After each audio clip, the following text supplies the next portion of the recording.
everyone, thanks so much for tuning in. For today's video, we're going to be taking an in-depth look at one of the rarest regular production vehicles out there, the 2011 Saab 94X.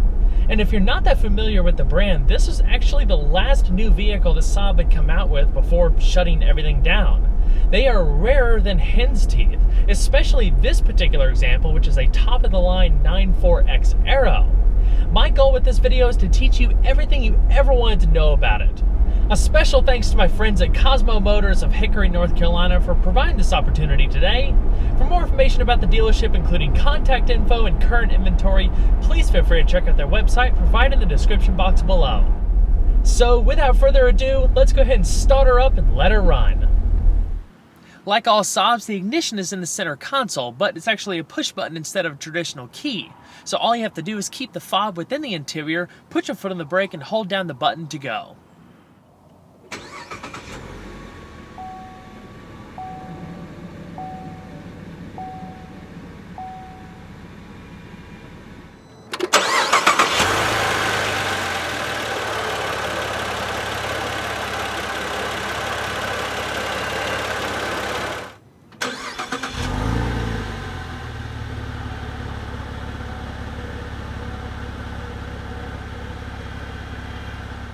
Some of you might remember when Saab introduced the 97X in the mid-2000s.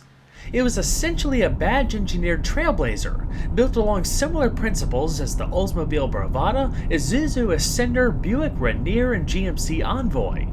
There were a lot of SUVs built on the shared GMT 360 platform, but each had unique styling with respect to the brand. Despite being the first Saab SUV, the only thing that truly distinguished it from everything else was that it retained the signature console ignition switch. On top of that, you could get the 6-liter V8 from the Trailblazer SS if you opted for the Aero model. That's pretty cool. I hope to dive into the 97X more in depth in a future review, but it's certainly pertinent to bring up when you start talking about the 94X, as the two couldn't be more different from one another. Even though it lived a very short life, I believe the 94X had a lot of potential. With the CUV-SUV explosion over the last 5+ years, it makes you wonder whether this could have been a major turning point for Saab if the hourglass hadn't run out. Even though the 94X was designed during GM ownership, Saab had noticeably more control over the final outcome. The end result was a CUV that was pretty special. It fit the image of the brand more successfully than the 97X could have ever hoped for. From the outside, the 94X featured an all-new design language that was highly unique amongst its competitors. You wouldn't know it from a quick glance, but it actually shared a platform with the second-generation Cadillac SRX. I found the styling to be quite tasteful. It looks fancy but also kind of sporty. It's every bit a Saab with plenty of quirks thrown in. The blue-tinted lights and side markers are especially cool. Out back, there's an LED light bar that connects the tail lamps just like the 2010 and 2011 95s. The 94X was available in 3 trim levels. The base 3.0i started at $34,205, while the mid-range 3.0i Premium started at $38,075, unless you opted for all-wheel drive, which required an additional $2,495. The Aero continued to represent Saab's top-line trim with a starting price of $48,835. Comparatively speaking, the Saab was a tad cheaper than the Cadillac. Again, production of the 94X was short-lived. The vast majority sold were the 3.0i models, making the Aero a unicorn in the automotive world. The 94X was available with either 18 or 20-inch wheels, both of which were 8 inches wide. The 20s were exclusive to the Aero and featured a unique 9-spoke design, similar to what was used on the 95 Aero. Finished in bright silver, they're wrapped in 235/55 all-season tires that could hold around 0.82 G of lateral acceleration. All of the chassis components were shared with the SRX. Beginning with the brakes, there's 4-wheel internally ventilated discs. The fronts measure 13.6 by 1.2 inches, while the rears measure 12.4 by 0.9 inches. They're clamped down by twin-piston and single-piston calipers respectively. With this setup, the 94X could stop from 60 miles an hour in about 128 feet. Analog brakes and stability control were standard. The rack and pinion steering was hydraulic power assisted and featured an overall ratio of 16.5 to 1. The Aero benefited from variable effort steering that could be stiffened or relaxed on demand, but more on that later. It also enabled the 94X to feel more precise at higher speeds, especially on the highway, and take less effort to maneuver at lower speeds. The steering takes 2.8 turns to lock.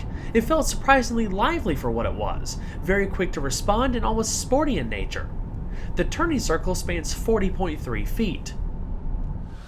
The 94X rode on a fully independent suspension that consisted of McPherson struts and lower A-arms in front and a linked H-arm in the rear. There's hollow stabilizer bars front and rear, coil springs at each corner, and the option of adaptive shock absorbers. Compared to the SRX, ride quality is firmer, again giving off a sportier feel. On rougher roads, there's more road noise than I would have initially expected from a luxury crossover, and sometimes the ride can be too firm depending on whether you have the dampers set to sport mode. However, the 94X is generally quiet, compliant, and comfortable. I appreciate how this doesn't isolate you from your surroundings as much as some of its competitors at the time. Depending on how you look at it, its faults could even be thought of as strengths. The 94X was offered with two engines.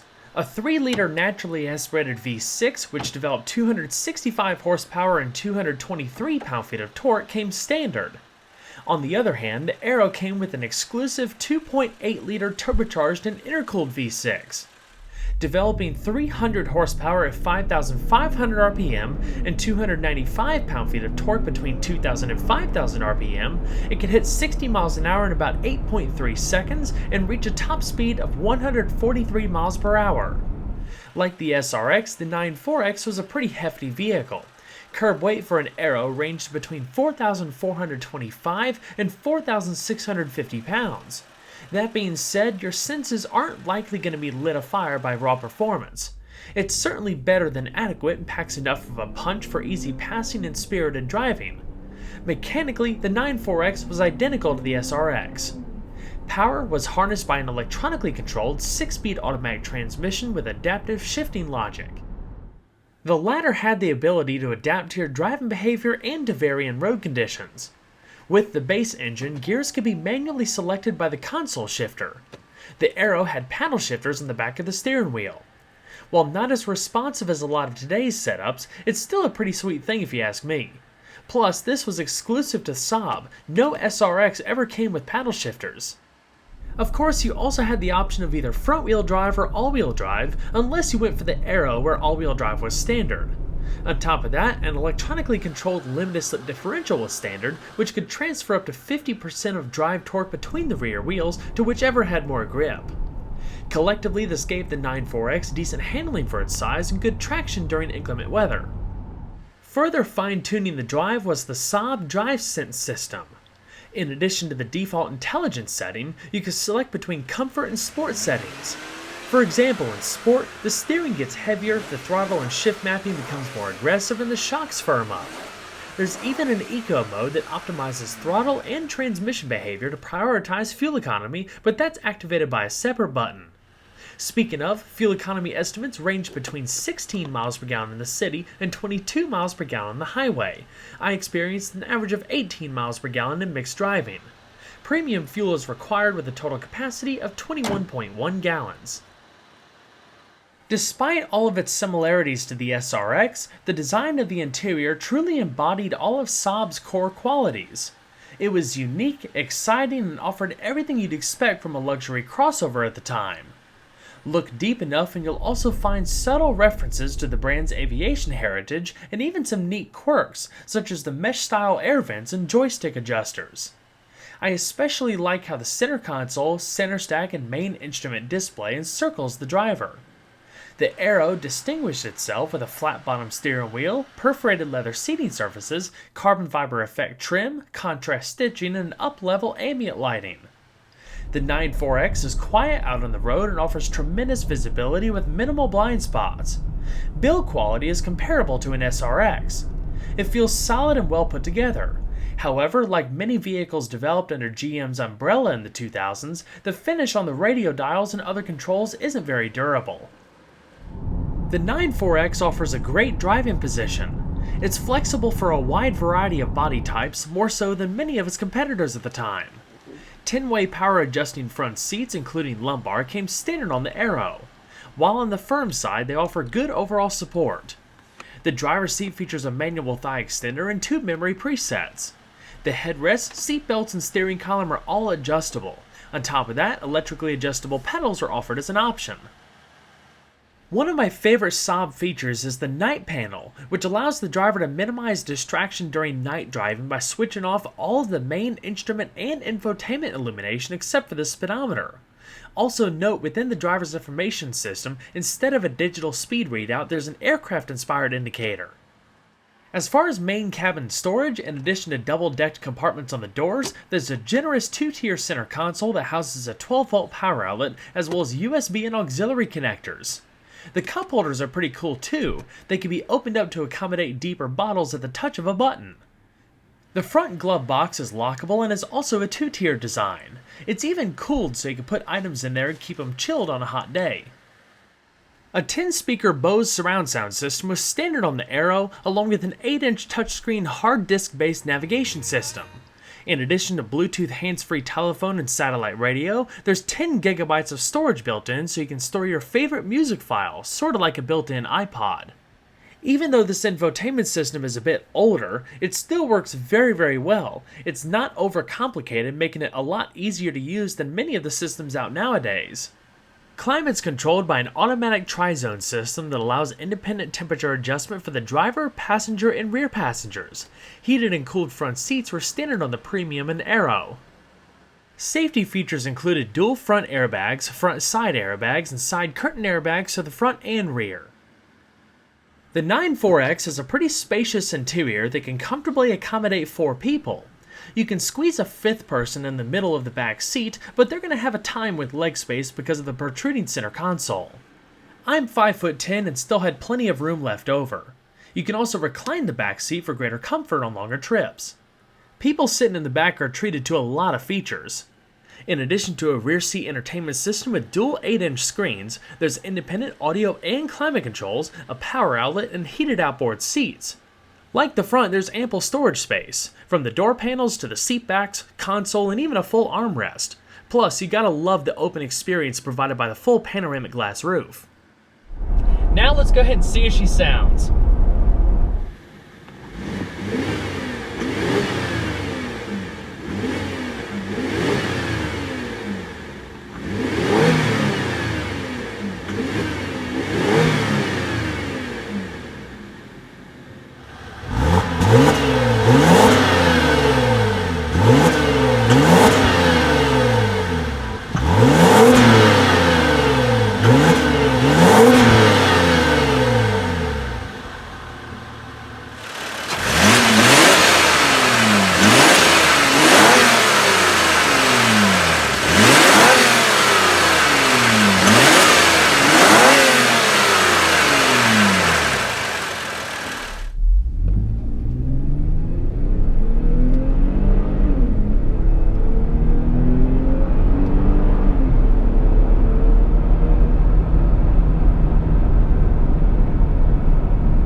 For added convenience, the 9.4X was offered with a powered liftgate.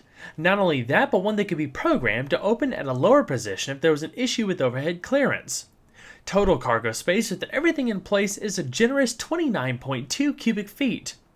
The rear seats are split 60-40 and can be easily folded to create a completely flat loading space and increase the total cargo space to 61.2 cubic feet. The front section of the trunk floor is hinged. Grab the aircraft-shaped handle and you'll find a nice bit of underfloor storage. Further back is a separate compartment that contains a tire inflation kit. The U-shaped track and telescopic cargo dividing rail were optional features.